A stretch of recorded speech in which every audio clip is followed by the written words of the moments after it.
বিসমিল্লাহির রহমানির রহিম। আসসালামু আলাইকুম। আমি তাজিন শপ থেকে তাজিন চলে এলাম। আজকে আমি আপনাদেরকে একটি সুন্দর গাঢ় কমলা কালার একটি কাঁথা দেখাবো, যা সাদা ও সবুজ কালার সুতা দিয়ে কাজ করানো।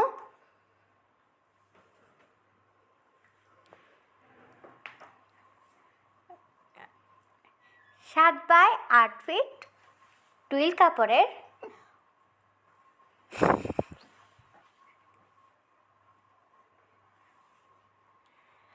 কোনো ধরনের জোড়া নেই।